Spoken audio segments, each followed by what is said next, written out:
student at the University of Wyoming who happened to be a gay male, and on October 6th, 1998, he was kidnapped and taken from a bar called the Fireside Bar in Laramie, Wyoming, by Aaron McKinney and Russell Henderson, who proceeded to rob him. They took him to the outskirts of Laramie, they robbed him, they beat him with the handle of a gun, beat him within an inch of his life, and left him tied to a fence out in the outskirts of town, where he was found the next day and rushed to a hospital. And then on October 12th, 1998, after about a week in a coma and fighting for his life, Matthew Shepard died.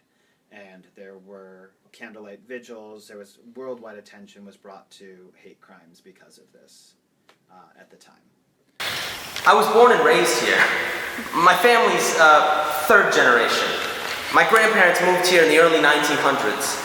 We've had basically my daughter makes fourth generation. Quite a while. It's a good place to live. Good people, lots of space. We still joke around sometimes and, stuff like that. But, in terms of, when we actually start rehearsing and going through these lines, they're so... The seriousness of them kind of keeps us all, in that level and that maturity that we have to, give these lines justice. You couldn't put me back in that mess out there back east. Best part about it is the climate, the cold, the wind. They say the Wyoming wind will drive a man insane. But you know what? It don't bother me.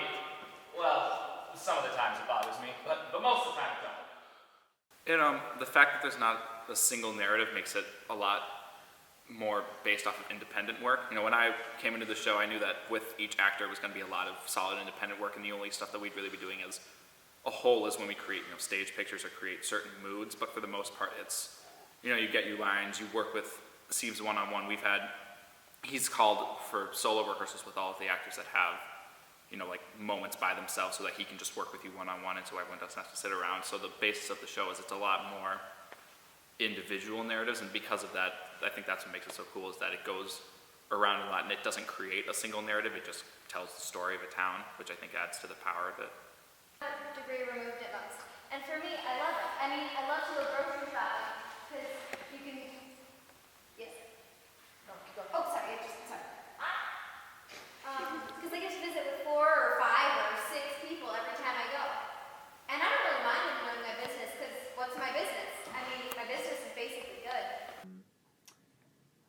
When I was thinking about the Huss Center, I was thinking about a lot of the conversations that we've been having around school about, gender equality. There are so many conversations going on in our world about the transgender community and acceptance of difference, about so much. We've had the legalization of gay marriage happening over the summer.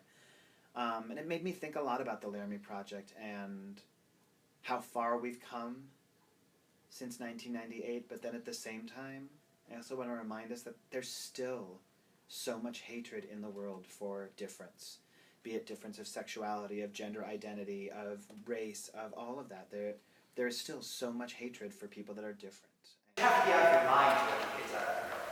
And here, in the summertime, my kids play out at night till 11, and I don't think twice about it. And so the Laramie Project is not, oftentimes people get confused and think that it's, going to just restage this horrific murder.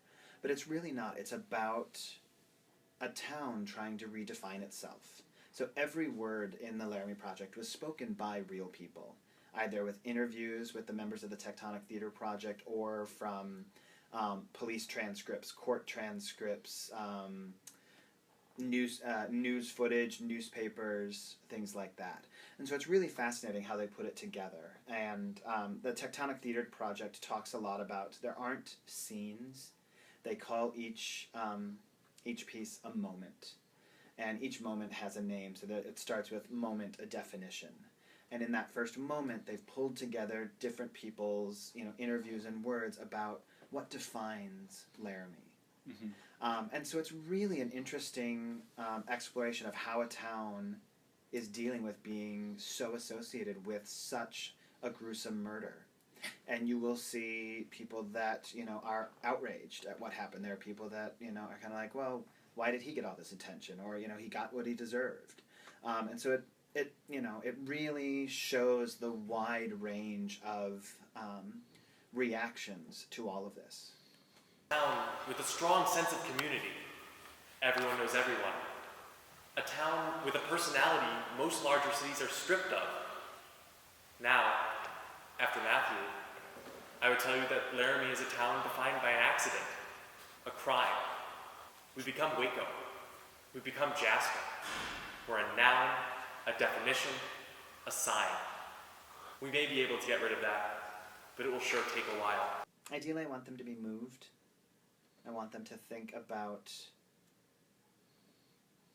their position in this world and what they can do to stop hatred, and to embrace and encourage people to accept individuals for who they are, and not, ideally, try to not judge them for the things that they view or we view as different.